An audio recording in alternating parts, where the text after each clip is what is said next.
So there's been a lot on prescribed assets in the news about government's plan to use some of the trillions of rands in public and private pensions for infrastructure development and a lot of other things. And a lot of it recently comes from two places: the Economic Transformation and Reconstruction paper and a recent tax legislation amendment bill released in July.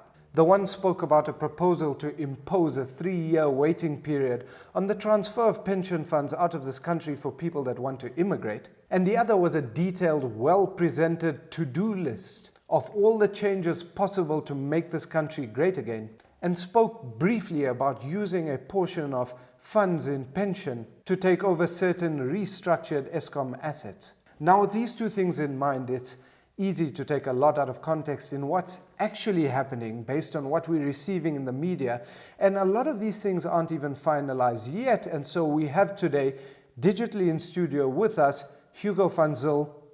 Hugo, you are a highly decorated professional and you run a private tax practice and a joint venture tax and formal immigration business. Your experience extends well over 30 years in your field. You've helped clients with their tax and immigrations, through the transition of an era into the modern democracy, through many changes over the years in tax legislation, and can rightfully claim to be one of the most experienced formal immigration process specialists out there. Your work is extensive and you've represented your profession on multiple stages internationally and locally. Hugo, this list is extensive. It's so impressive. You've pretty much lectured all of the professional bodies that you are a part of. Thank you very much for being here. It's an honor to have you here on the show. Thank you so much, Nabeel. I really appreciate it, and I hope I can add some value to the debate. I obviously don't have all the answers, but I also have my own perception of why it's happening and what's happening. So this is going to be a debate, Hugo. Hugo, where do we start? Let's start with prescribed assets. That term has been scaring people for just over about a year and a half, where till today I have conversations with different people throughout our working force, worried, thinking whether they should be stopping their RAs because we're getting close to government taking their money. Is this even possibly true?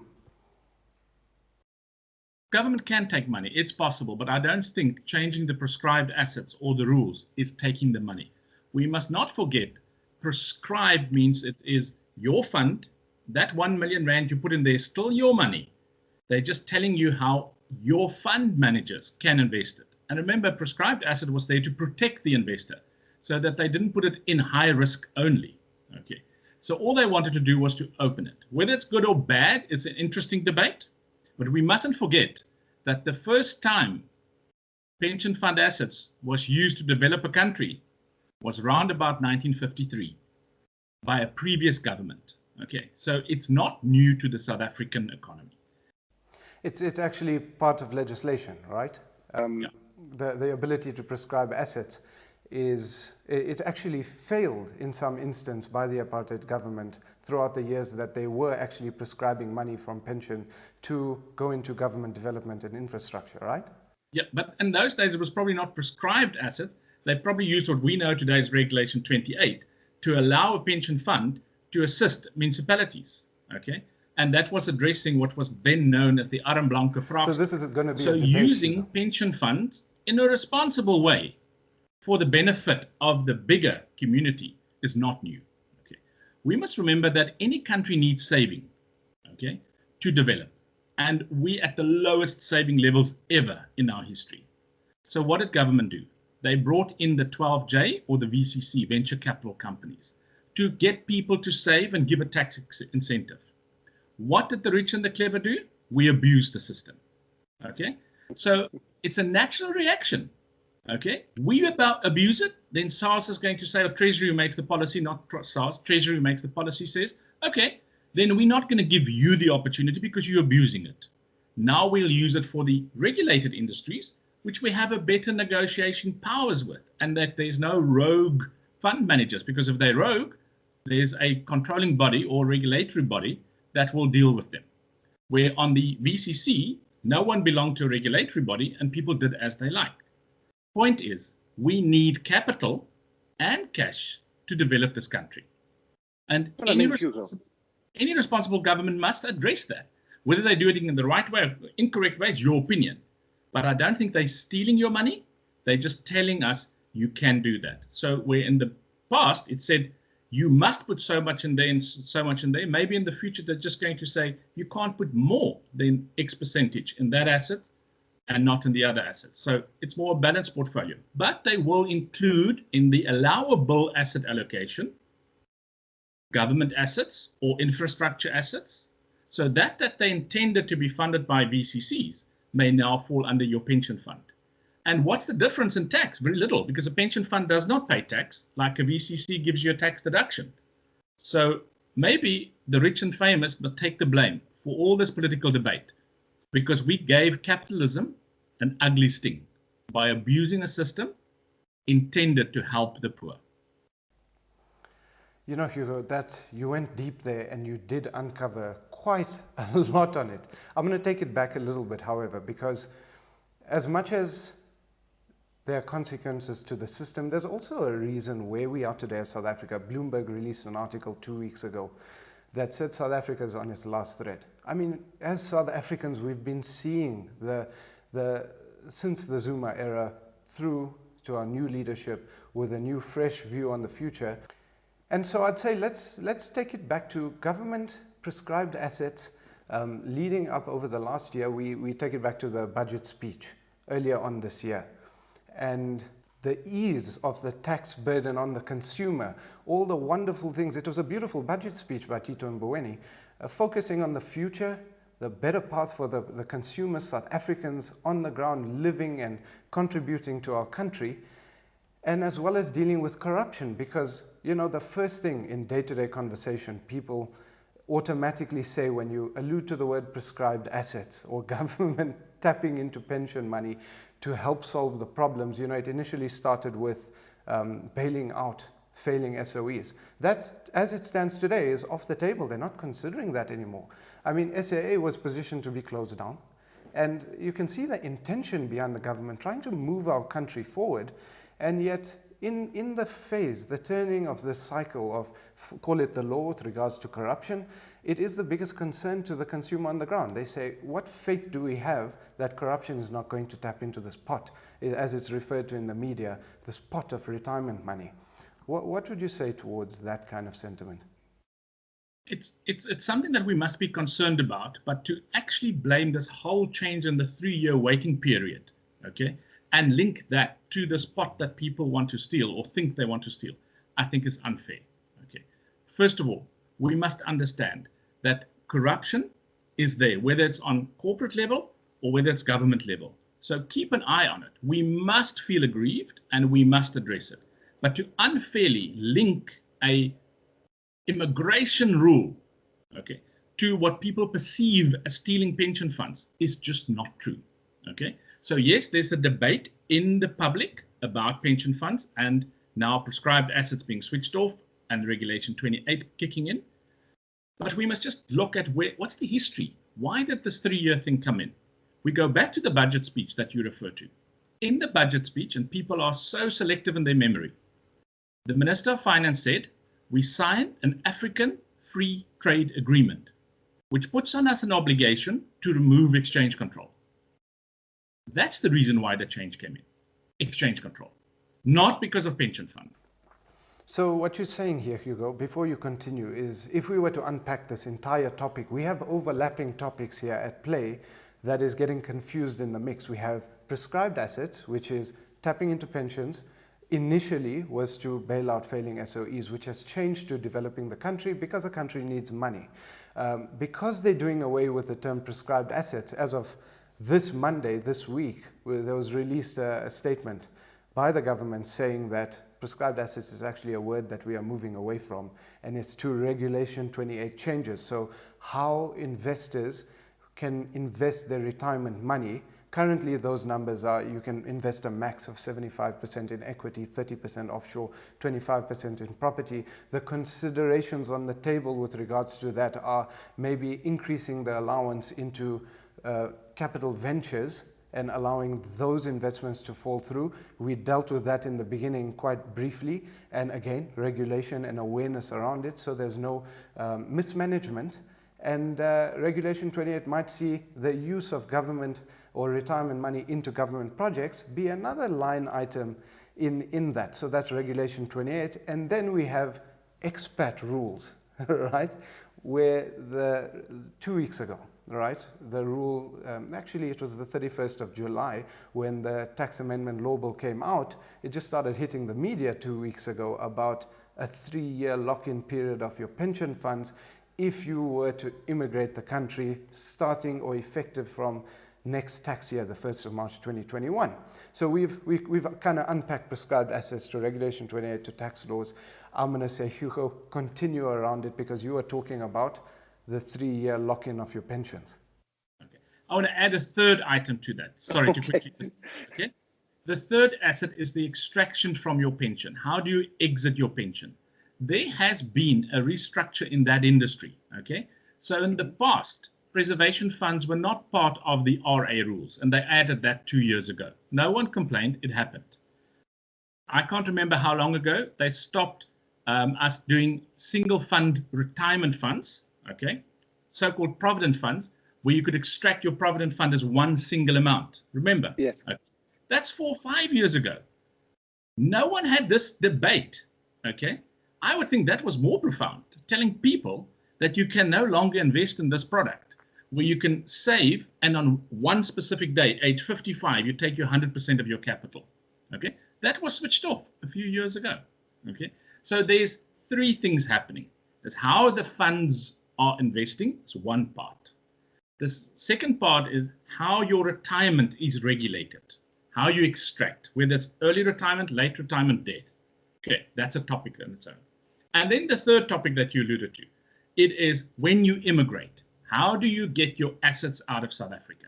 So it's not just your pensions. When people leave the country, they want to take their assets out of South Africa because they never come back. There's other people who are going out to work and they will come back. But they want to take the money that they have out, and that is their pension fund, okay? The little sludge fund. They see the pension fund as the sludge fund because they need that cash to get a house on the other side. Yeah. Okay.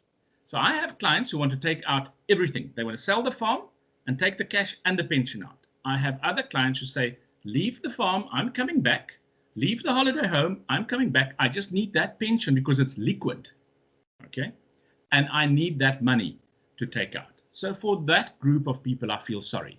There is a 3-year delay. But let's be honest. All these things that was on the Sunday papers, and I saw last night the report discussion on CapeNet, so misleading, okay? This 3-year delay is only for people who are about to leave. All my clients that have been out of the country have no delay. They can't wait for 1 March next year, the implementation date, proposed implementation date.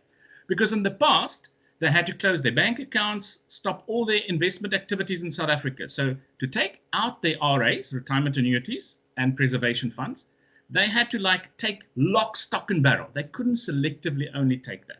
They had to block all their assets to get the RA. Comes 1 March, they can leave the farm and place. They can leave the holiday home. They can leave their bank account untouched. They're just going to take out the RAs. So I think SARS and Treasury is making it easier.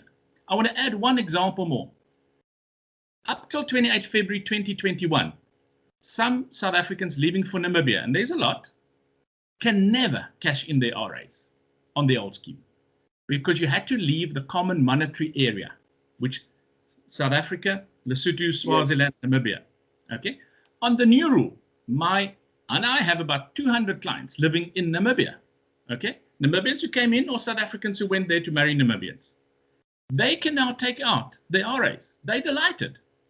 They look at me and they say, Hugo, what's all this screaming about trying to keep our assets, the delaying it? We can't wait. Don't stop this. Let them do it. But sorry, I interrupted you. You wanted to say something. No, I was about to say, we should take this moment to celebrate what's happening. It hasn't been said enough. It probably hasn't even been said in the media. But to this exact sentiment of what you're saying, It's all for the betterment of majority of people. There's only a small group of people that might be inconvenienced by this, but that's specific to their own intention of leaving, specific to their personal plan in life, and setting up using that money if that's all it was. So I mean, the simple solution is, and has always been, plan better with your finances, right? In which case legislation changes actually proving the last few things you've just said for the Namibians, the Commonwealth area, and just overall exchange control is very, very positive. It's a good thing that this is happening. And it isn't being said. Unfortunately. Unfortunately. And the other thing that the proponents of this idea that you must now do financial immigration because they gave us 6 months notice, okay? The facts they're not telling clients is, do you know when was the first time the African Free Trade Arrangement and Agreement was mentioned? October 2008. What? 2008? October 2008. It was in the medium-term budget, said we're going to sign this. It took government 12 years to get 53 countries in Africa to sign this agreement. If you look at the agreement said we should have got rid of exchange control by 1 July, because that's when it was implemented Africa-wide. My clients with Meticas are now able to bring their Meticas out. The people in Nigeria, they can bring their money out. Their restriction is economy.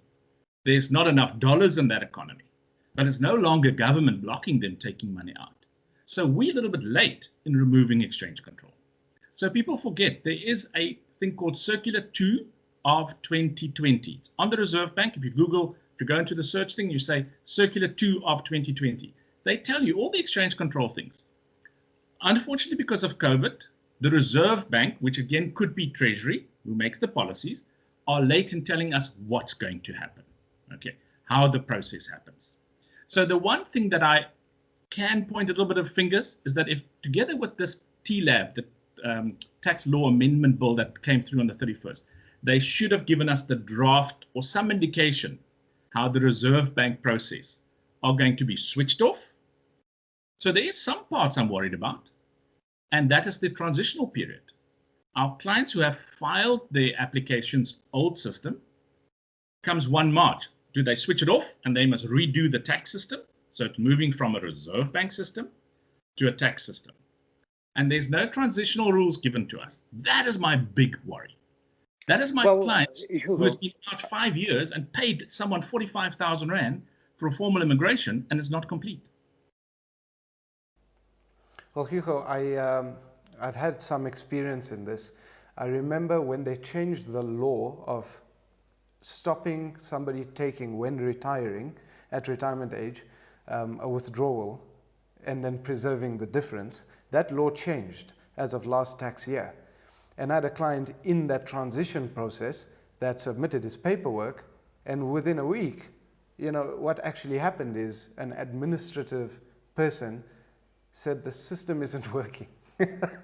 Then we found, why is the system not working? Well, it's because a law was passed and the system had changed. Whoever implemented the system, the IT technicians, you know, it's real life how these things are actually implemented in.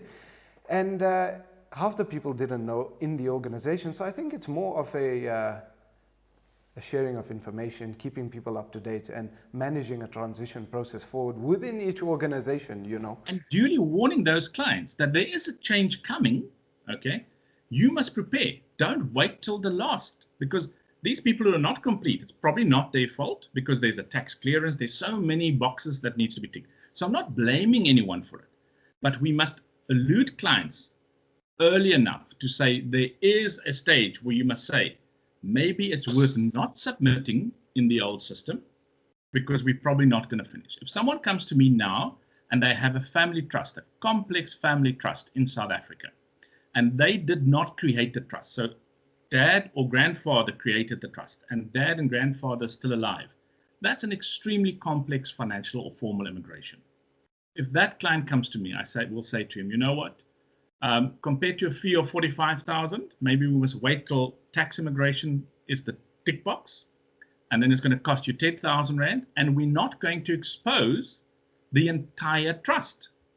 Because the clients who can't wait for these new rules are beneficiaries of a trust, okay? and we call it third-part funded trust. So they didn't fund the trust, someone else funded the trust. The Reserve Bank blocked that money, and those clients are not trying to get that money out, but the system said, we can't do it, we can't let you take the RA before we entirely block that trust fund, or the trustees had to sign, and some of those rules that the Reserve Bank put onto those trustees are draconian, okay? And now, imagine a bespoke family in South Africa, and I'm going to use a real example, okay? I have a client, Christian, married to Muslim, okay? In terms of old Afrikaans trustees, wife, Muslim, excluded. No in-laws ever excluded. Not because of religion or anything, she's just excluded, okay? But the children are included, okay? Now, the grandparents try to be nice, and we do not distribute interest to that children because they're growing up Muslim, okay? Now the Reserve Bank comes back and says, now you can't share profits with that immigrated clients anymore until grandfather dies. But those other children from the other brother who married Christian, where we distribute interest, that's fine, you can take that interest out. So purely because of if a family took out interest, Christian route, versus Sharia law, taking out profit, okay? So a lot of these rules are not written. They cannot in one law provide for a country with 20 different religions, okay? You're always going to have someone that it hurts or it stings or a bit of planning. But to go on a tangent saying they're going to lock your pension funds in for 3 years is absolutely not the truth.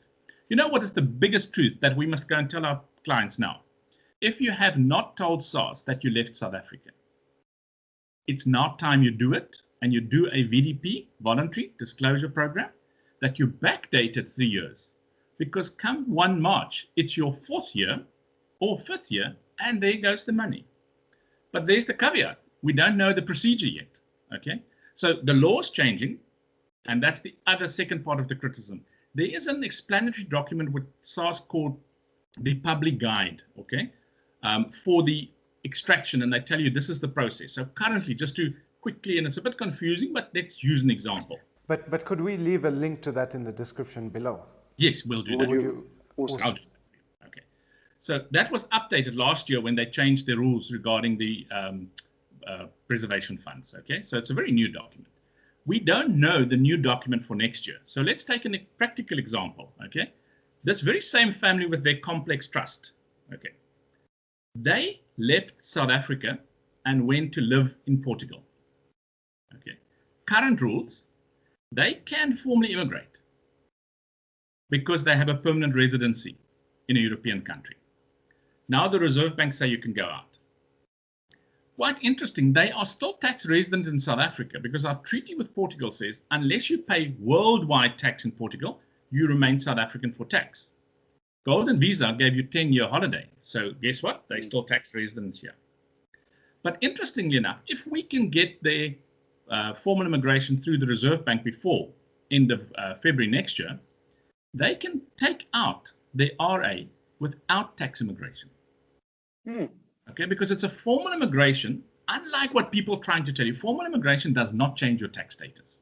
Okay, so if someone goes to live in Portugal on a 10-year golden visa, not paying tax in Portugal or Spain or Greece, okay, then you're a tax resident in South Africa. Okay, but you could take your money out. That family now, in the current rules, will never be able to take out their pension fund because they can, or not never, it's in their 14th year because they're going to wait 10 years for the golden visa tax holiday to go out. Okay.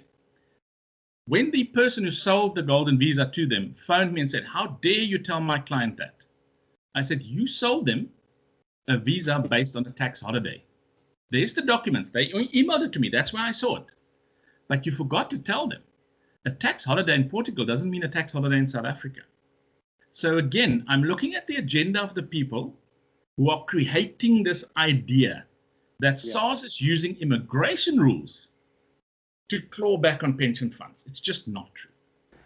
And you know, it's interesting, Hugo, I recall this similar behavioral, where some experts create an entire industry out of thin air, also happened last year and the year before, where they created the entire immigration, financial immigration angle to helping as many South Africans get out. And that was because of prescribed assets, but it never actually translated that way, right? In which case, this is another example of, I mean, call it media, call the negativity, the scare tactics of everything that actually is happening for the betterment of the country and the ease of access rather than what it's portrayed to be. It's not complete yet, but industries are created, people are creating money, and again, it comes down to behavior and awareness, and this is really what we talk about here on the channel all the time, is the understanding, the awareness, the education around a certain topic before you let it affect you, before you make decisions. And I know also that you were a big part of following that behavior in your respective field, Hugo. So I want to say thank you for that as well. It's when we first met and started engaging together. Hugo, what would you say are the possibilities of Regulation 28 with regards to the retirement funds? Do you think that adding government's contribution into infrastructure in Regulation 28, again, Regulation 28, if you're just catching this, is the guidelines of where you can invest your retirement money, the key word being can, and the industry that we live in, the trustees, the fiduciary duties of the asset managers and associations like ASISA, their specific role is to protect the investors' money from ever being invested in a bad place. Do you think, even if it was do you think it will be a forced contribution? Do you think it will be an optional line item on Regulation 28 where a private investor might be willing to contribute in government infrastructures? What are your thoughts? I think we should have fun with this, because positively rather than negatively of how it's being made to light in the news. I would hope that it's an option route, okay? And then I could see another industry coming in where you have pension funds that are saying, okay, let's invest in that. Now, I'm not an investment advisor, but when my clients invest their money when they're now tax non-resident, and they ask me, I say, let's go and speak to your investment advisor. And I, from a tax perspective, can give you some guidance, but you must speak to your wealth manager. Because now just look at this. If we have a pension fund or people who want quick cash in their pension fund, they want liquidity. If government turns around and make it positive and say, okay, although SAA is off, but let's use the SAA example. Okay? Yeah. We bail out SAA, but SAA will have to pay you interest, and it's going to be a little bit more because it's high risk, okay? Higher risk, high interest. Now that pension fund has far more income flowing in. So it's not a fast growing fund, but they have lots of pension or cash to pay pension. Well, it's then a public offered bond at a good interest rate. It will have to make sense, right? Wait for this. And what I'm saying, it's hopeful. Can I tell you that 70% of the people that I tax all formally immigrated in the last 18 months is reinvesting in South African bonds and government bonds? Why? Because worldwide is the best. I can imagine. Okay. So the market will dictate it. So what everybody is shouting about, some investors from the outside are using that. But it depends on how, and that's where I want to go. It depends how government now backs that investment. Okay. So are they going to say to the pension funds, we know you have liquidity rules. Okay. Because remember, a pension fund must make sure there's enough money to pay every 12 months of pension. So we will give you the opportunity and you can invest. If you go into this project, we guarantee you there's a return in cash. Okay. Because it doesn't help, they say, put 30% of your money into SAA, but we're only going to return your capital in 50 years because the current pensioners are going to be dead. Okay. They must add, to make it attractive, they must add liquidity. And that's where bonds and those things come into play. Okay. Because they give you liquidity. So I think, yes, I hope so. Okay. But it also depends how the fund managers negotiate, or the asset managers more, with SARS and Treasury, as to how this deal is packaged. If they go into infrastructure is long-term, okay? But you'll have to build in a possible return, okay? Whether it's government saying, if you invest into this, 80% investor, we only 20, over time we'll get other investors in. Now we're bringing something else into the table, hey? Private investors into government projects, okay? So when we bring in the private investors, when it's no longer a greenfield, by the time we sell SAA or a third of SAA, we promise to return the funds to the pension funds first so that you have your liquidity. Okay. So it's not my industry. I do not have a financial planning background. But can it you is see governance. It's governance, it's accountability. And you know, I read a paper posted by a friend of mine in the industry on LinkedIn yesterday. And it was a research paper by somebody with the surname Landman, right? And it was about the wheel of justice turning slowly. And it had dates and times. I would love to find that and put it in the link in the description below. But the long story short of it was this research paper was explaining every single person that is being accounted to justice. Maybe not jail time yet, but definitely with consequences. And that the whole purpose, since the new government, Cyril, great leaderships, all came into play and started speaking about keeping people accountable and eliminating corruption, it was a timeline of things that have been happening, and it was wonderful to read. It was simply put, and you kind of sit there thinking, wow, it's working. And naturally you can't expect the world to change just as we mentioned. And I mean, South Africa does have some room to go ahead. It was just a wonderful story with regards to that, Hugo. And coming back to this, it's just a series of how accountable can you keep it? And the possibilities are endless.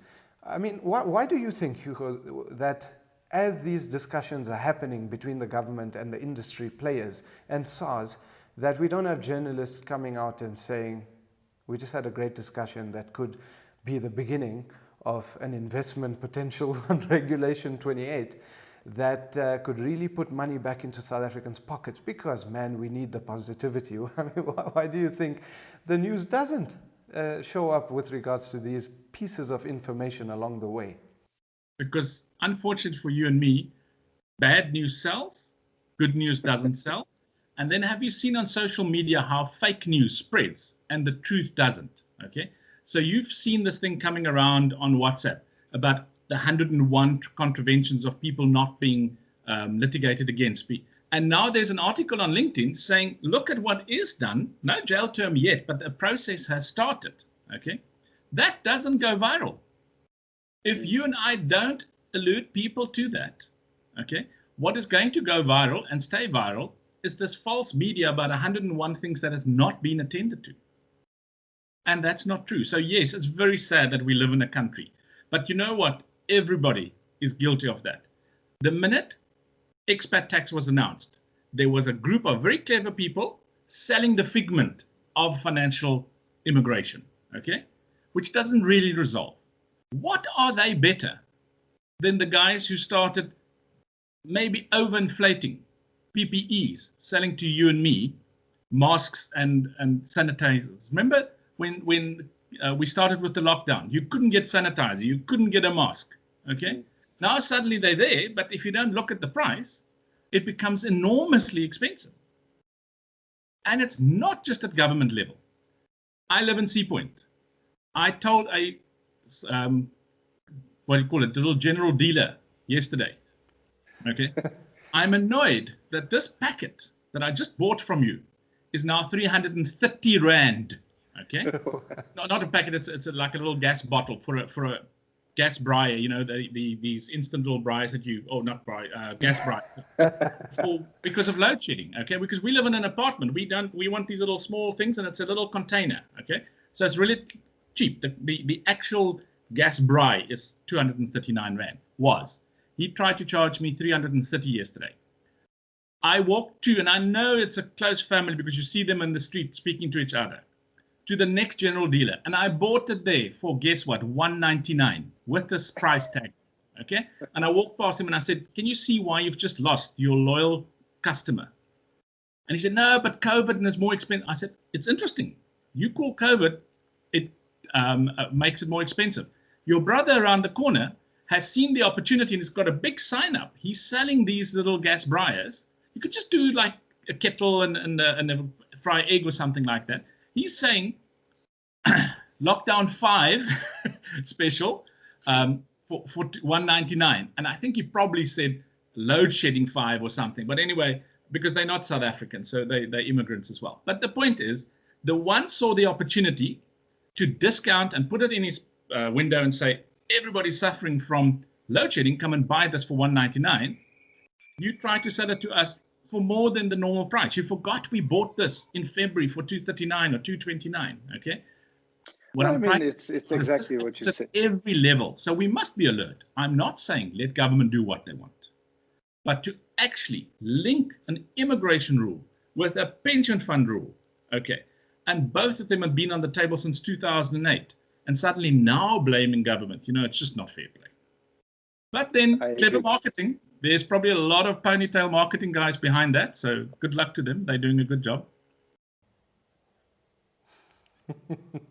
And it comes down to it, Hugo. Pay attention to your personal life. Chances are if you switch off your phone, especially in the times that we're living in, you'll make better investment decisions. You'll make better decisions with your finance, your life, because it's exactly that. Negativity sells. If you really want to pay attention, this is why we bring this type of information to you guys. Please leave your thoughts and comments below. I don't mind doing follow-ups on this topic because firstly, it's open-ended. Secondly, there's a lot of differences in viewpoints. You could confuse. There's a lot happening that isn't hitting the news in terms of government looking outside of pension to solve this problem of liquidity through private funding programs. And the bottom line is there's no room, no reason to be afraid. And we are here to give you as much information. Hugo is a specialist. If you're one of those people thinking about immigrating, you currently have an application in immigrating, you paid attention to the points where Hugo specializes in, guys, his contact details are in the link below. Please reach out to him. Please start creating an awareness within your households, within your communities. Don't just talk negatively about these things, because there's a lot of people making a lot of bad decisions with regards to investing, saving for their future, cutting your nose to spite your face. The overall sentiment, take it like this, guys. If everybody stopped saving for retirement simply because they don't want a portion of their money prescribed into something that will completely lose their money, it does no one good. It doesn't do any good for the economy. It doesn't do any good for you. What's the whole point of it? Nobody actually wants that. And corruption's just a term thrown around. Guys, it's being dealt with one step at a time. Look at many of the largest economies around. And look, just Google corruption rankings in the world identified by country. And then identify that with your perspective on how you see the world. It's always about what you are doing today to build your perspective. Create habits, educate yourself to make better decisions in your journey to living life on your own terms, day by day. Hugo, thank you very much for being here, and happy to do a follow-up for anybody, all the questions that might come in on this. And in closing, all I want to say is if you really feel strong about this, government has opened it for comments until the 31st of August. If you really feel strongly about these new rules, and give examples, send us examples, we will make the public comment. So we're not going to just approve it. I'm not saying it's 100% correct. There's problems, but let's, on a responsible way, as civil society, give feedback to government. That's why a TLAB or a tax laws are published before it goes to Parliament. Because remember, it's not tabled yet. It's a draft law. And you and I think this debate, thank you for your opportunity and your platform, because now this information will go through, and the comments that people make at the bottom eventually, I promise to add in my replies to government. And just to tell people, they must go and look at the explanatory memorandums on SARS's webpage, okay? And Treasury is so good, if you comment, they add your name to it. So in 2016, when the expat tax came in, you'll see at the last page where they list the individuals who commented on that, there's a big Hugo and then in capital VZYL, because my email was written like that at that stage. Government will give you credit. So if you from a group or a specific lobbying group, do it as an official. Don't go and publicize it just in the press. Let's be proactive and make it a workable solution. But thank you. I think your platform is awesome for us individuals. And thank you for the opportunity, Nabeel. I really, really appreciate it. No, it's a pleasure, Hugo. And I have to ask you a question that I ask everybody that I interview on the channel. What is your favorite video on Money Talks? interesting. I very seldom watch videos. I'm one of those guys. I'll rather read the articles. Okay. So on your platform, I've been watching, I must be honest, some of them pieces and parts. And I'm one of those guys, when I'm on a topic, I go and search. And then that is because of the comments you put at the bottom. If I tell you what I've used most often is that links. So when you immediately asked me or earlier asked me about, will you add the link? I will do that, because if people don't continue listening to it, we don't all have the time to continue listening to all the videos. But the minute you pick up something and there's something from the extract or the part you listen, go downstairs, because that's where you'll put the links. And that I must compliment you on, okay? And then the other thing that I think that I must compliment you on is that you aim it at the individual out there can understand, plus we as colleagues. Because remember I said to you, I don't have a financial planning or wealth asset management background. But your explanations has made me understand why certain rules are there, because I get frustrated, okay? And it's an interesting topic. The example I gave earlier about the Sharia law family and the Christian family. We all come from our little background. And I think what you've really done is just to bridge that between the end user, the service provider, and then the funds. So I would like to say that I quite like your channel in total. And I think the value is in the links that you give at the bottom. Because people are going to search, and if you search properly, you can find those links. And the one thing, yours is all still new. I saw from some of the other channels now, if you look, for example, Expat Tax, their links are outdated because SARS has updated, like Interpretation Note 16 is now number 3. It was issue 2. So yours are still luckily all fresh.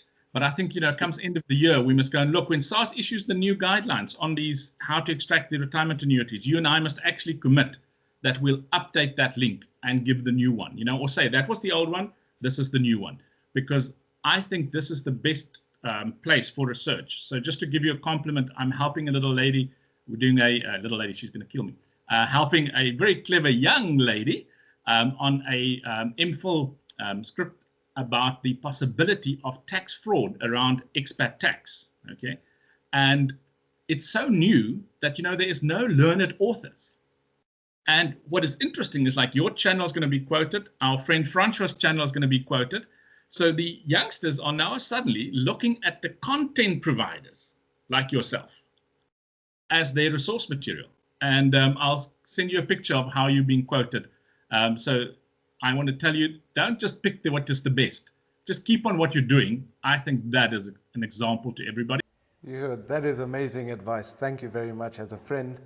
And I just want to add, some people don't see it, but I've now seen today in preparation, the studio you had to put up at home to make this happen. It's an investment. I mean, I'm an accountant. I did my quick sums. And so I don't know if the return is always immediate, but thank you for the investment in time and infrastructure to make this channel possible. So thank you so much. Thank you very much for taking all those compliments, Hugo. It's coming from a man with your reputation, your skill set, and I hugely respect everything that you're doing. I take that truly as I hold it dear to heart, man. Thank you very much, Hugo. Guys, don't forget to smash that subscribe button, share this video, leave your comments below, read the links in the description, and I'll catch you guys in the next one.